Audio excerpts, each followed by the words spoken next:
महाकारुणिक भगवान गौतम बुद्ध जी के चरणों में कोटि कोटि नमन करते हुए, बोधिसत्व बाबा साहेब जी के चरणों में कोटि कोटि नमन करते हुए आप सभी को मेरा गर्व से नमो बुद्धाय, जय भीम।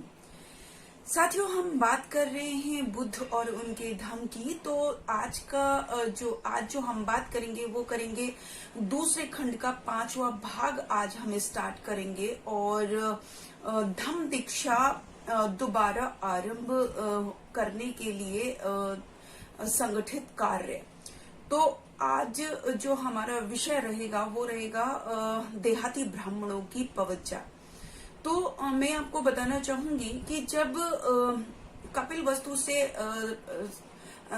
तथागत बुद्ध जब लौट आए थे तो वहां पर गृद्धकुट पर्वत के पीछे एक गांव था जिसमें 70 परिवार ब्राह्मणों के रहते थे।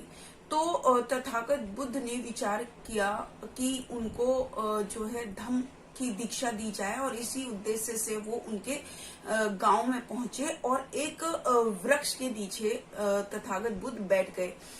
तो जब तथागत बुद्ध वहां पर बैठे तो सारे आसपास के जो गांव के जो लोग थे उनकी भव्य मतलब आभा को देखकर और उनके जो यशस्वी व्यक्तित्व को देखते हुए सभी गांव वाले जो हैं वो सभी आके तथागत बुद्ध के चारों तरफ खड़े हो गए।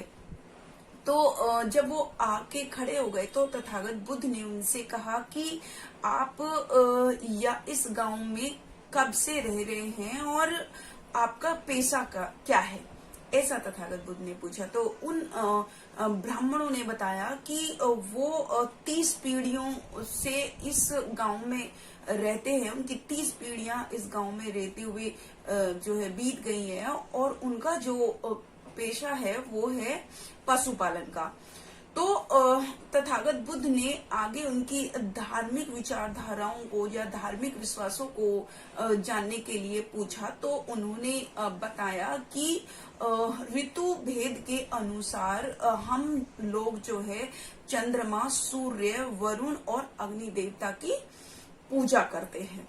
और उन्होंने ये बताया कि जब भी हमारे बीच में से कोई मर जाता है तो हम सभी लोग इकट्ठे होकर जो है प्रार्थना करते हैं कि इनका जो जन्म है वो ब्रह्मा लोक में उत्पन्न हो ताकि वो पुनर्जन्म के चक्र से बच जाएं। ऐसा वो बुद्ध को कहते हैं। तो फिर तथागत उनसे कहते हैं कि ये जो तुम्हारा जो मार्ग है वो सुरक्षित मार्ग नहीं है या वो सही मार्ग नहीं है।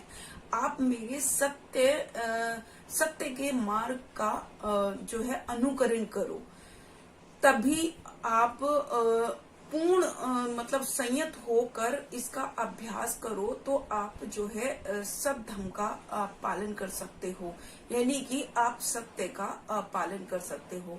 फिर तथागत बुद्ध उनसे कहते हैं कि जो सत्य को असत्य मान ले और जो असत्य को सत्य मान ले वो कभी भी उसका लाभ नहीं हो सकता, ये बुद्ध कहते हैं। और वो ये भी कहते हैं कि जो इंसान सत्य को सत्य माने और असत्य को असत्य माने तो वो हमेशा लाभकारी होता है, वही सही होता है। जो सत्य को सत्य कहे वही सही होता है।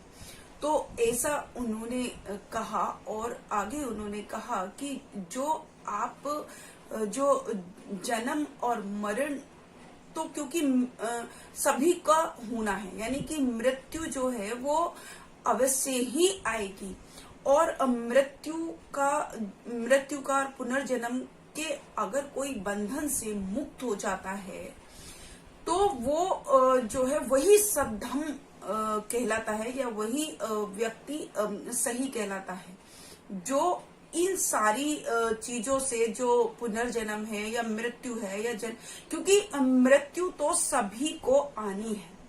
फिर इसका डर निकालना और फिर पुनर्जन्म के बारे में सोचना, ये सारी चीजें जो है मानव को सुख नहीं देती हैं, दुख देती हैं।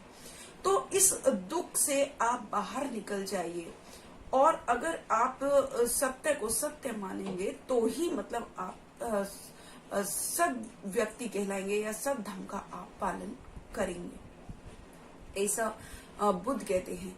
जब बुद्ध की वचनों को सुनते हैं, जब उनके धम्म उपदेश को सुनते हैं, तो वहां के जितने 70 के 70 ब्राह्मण पवजित होने का तुरंत फैसला कर लेते हैं, और वो बुद्ध से याचना करते हैं कि आपका जो बताया हुआ मार्ग है वही सत्य है और हम पवजित होना चाहते हैं। तो तथागत बुद्ध ने स्वीकार किया और उनके जो बाल थे उनको कटवाया, और जब उनके केस पूरे कट गए तो वो एक सच्चे भिक्खु प्रतीत होने लगे। फिर वो तथागत बुद्ध के साथ साथ विहार की तरफ चलने लगे। लेकिन जब वो रास्ते में जा रहे थे तो उनके मन में जो है अपनी पत्नी का और गृहस्थ जीवन का ख्याल आया, यानी कि अपनी पत्नी और अपने बच्चों का ख्याल आया। तो तथागत बुद्ध ने ये जान लिया, और वो आगे बढ़ते इससे पहले कि वो बहुत मतलब इतनी तेज पूरी वर्षा हुई, और वो वहां पर 10 मकान थे। उन 10 मकानों में उन्होंने आसरा ग्रहण किया उस वर्षा से बचने के लिए। लेकिन एक जो मकान था उसमें से जो है पानी चू रहा था, मतलब पानी गिर रहा था, उसकी छत से पानी निकल रहा था।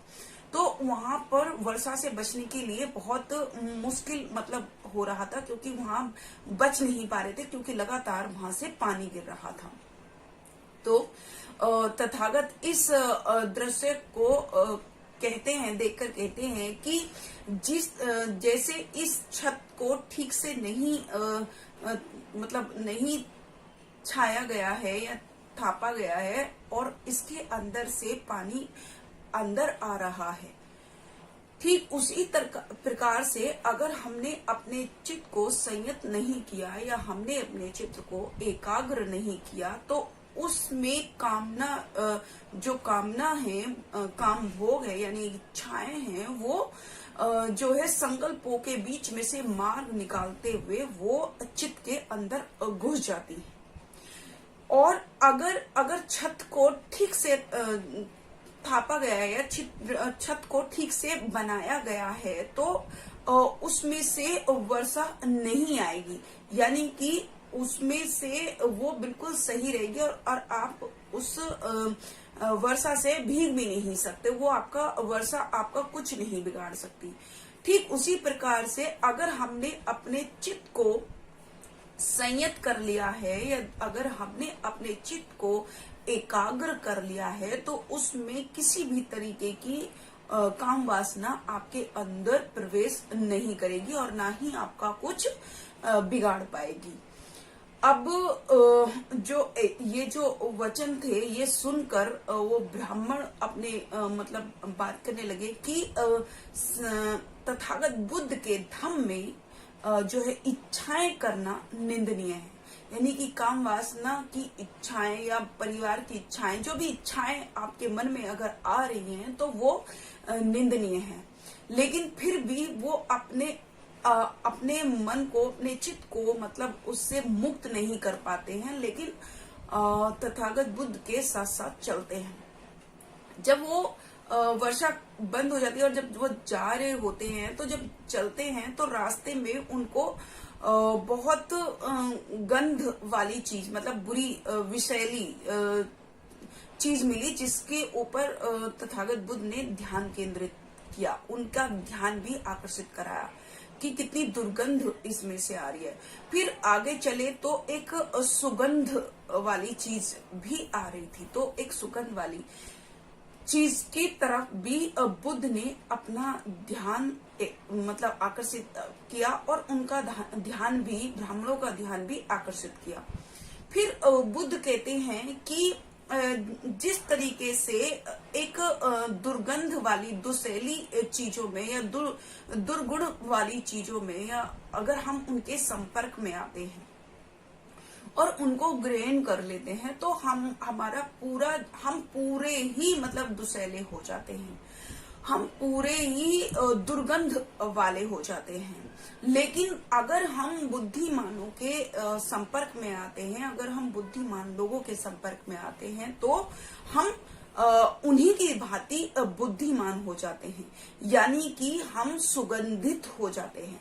कि अगर हम सुगंध के संपर्क में आएंगे, सुगंधित चीजों के संपर्क में आएंगे तो हम में से भी ऑटोमेटिकली सुगंधित हम भी हो जाएंगे, हम में से भी खुशबू आएगी। लेकिन अगर हम दुर्गंध वाली चीजों में खड़े हैं और हम दुर्गंध के को ग्रहण करते हैं या वहां पर खड़े, तो हम में से भी दुर्गंध ही आएगी।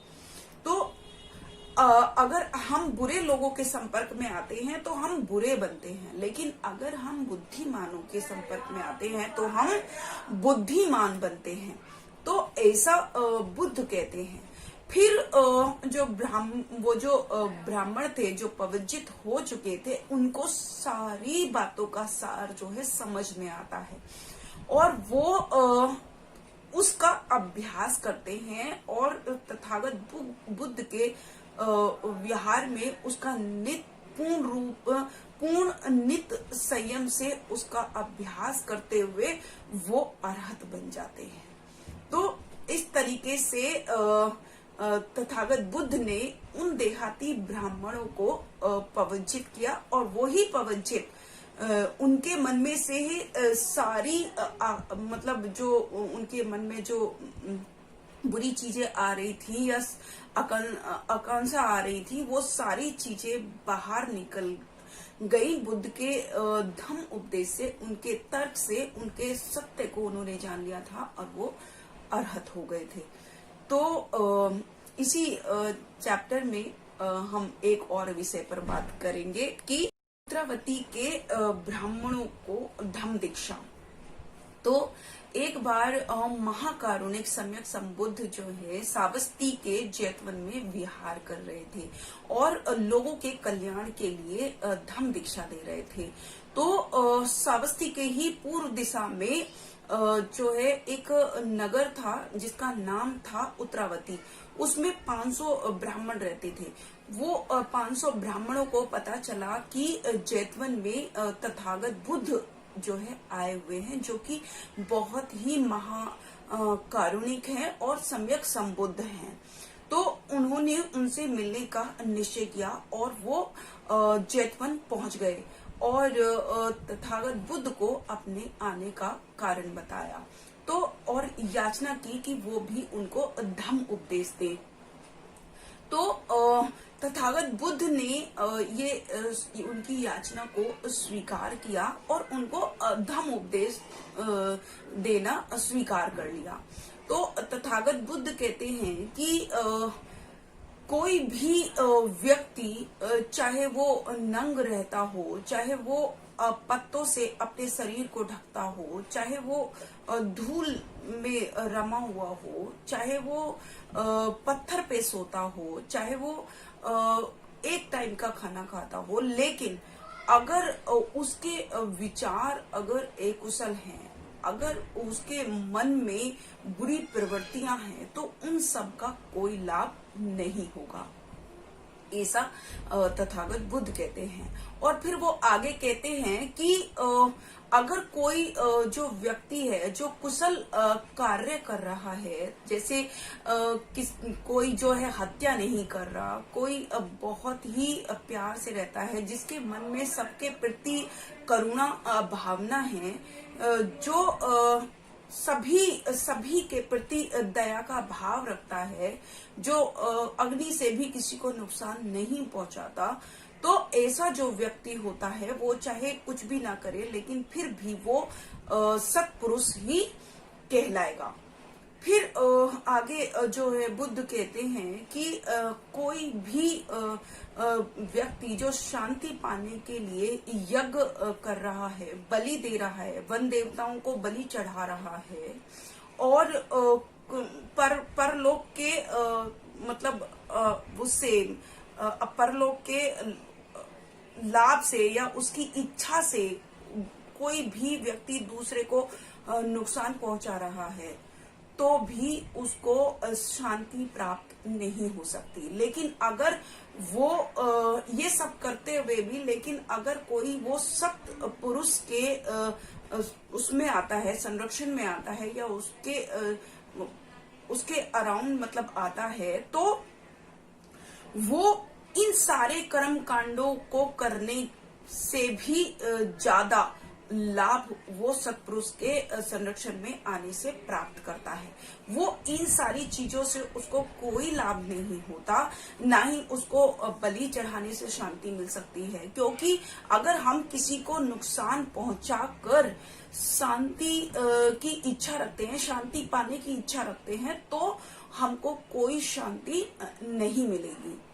लेकिन अगर हम कुशल कार्यों को करते हैं, अगर हम एक सत्पुरुष के संरक्षण में आते हैं, अगर हम किसी को कोई नुकसान नहीं पहुंचाते, अगर हमारे अंदर जो है सबके प्रति जो है आदर सम्मान है, हम वृद्धों का आदर करते हैं, तो हमको प्रसन्नता पूर्वक 4 परिणाम प्राप्त होते हैं।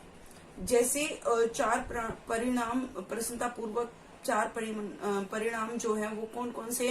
तथागत बुद्ध कहते हैं कि हमको सौंदर्य प्राप्त होता है, हमको शक्ति प्राप्त होती है, हमको अच्छा जीवन प्राप्त होता है, और हमको शांति प्राप्त होती है अगर हम कुशल कार्यों को करते हैं, या जो इंसान कुशल कार्य कर रहा है अगर हम उनके साथ रहते हैं, अगर हम उनके संरक्षण में रहते हैं, तो हमको भी 4 तरीके के प्रसन्नता पूर्वक परिणाम प्राप्त होंगे। तो ऐसा जो है तथागत बुद्ध की जब वो 500 ब्राह्मण जब उनकी बातों को सुनते हैं, उनके धम्म उपदेश को सुनते हैं, तो वो तुरंत ही ये इच्छा जाहिर करते हैं कि हे तथागत, हमको जो है पवित्र होना है। और तथागत बुद्ध उनकी याचना को स्वीकार करते हैं और उनके जो बाल होते हैं उनको काट कर उनको भिक्खु वो बन जाते हैं, और वो एक अच्छे भिक्खु प्रतीत होते हैं, एक सच्चे भिक्खु प्रतीत होते हैं। तो इस तरीके से तथागत बुद्ध ने उन 70 देहाती ब्राह्मणों को पवित्र किया, और फिर उत्तरावती के नगर के 500 ब्राह्मणों को भी तथागत बुद्ध ने पवित्र किया, क्योंकि तथागत बुद्ध के धम्म को वो जो ब्राह्मण थे वो समझ गए थे, और तथागत बुद्ध को वो समझ गए थे कि जो भी तथागत भगवान बुद्ध जो कह रहे हैं वही सत्य है, और सत्य का अनुकरण करना ही जीवन को सुख में बनाता है। तो ये सोचकर वो तथागत बुद्ध की शरण में आ गए। तो ये आज हमारा जो 5वां भाग है वो यही समाप्त होता है। कल 6ठे भाग की तरफ आगे बढ़ेंगे, और तब तक के लिए मैं शकुन बौद्ध अपनी वाणी को विराम देती हूँ। आप सभी को मेरा गर्व से नमो बुद्धाय, जय भीम, जय भारत, जय संविधान।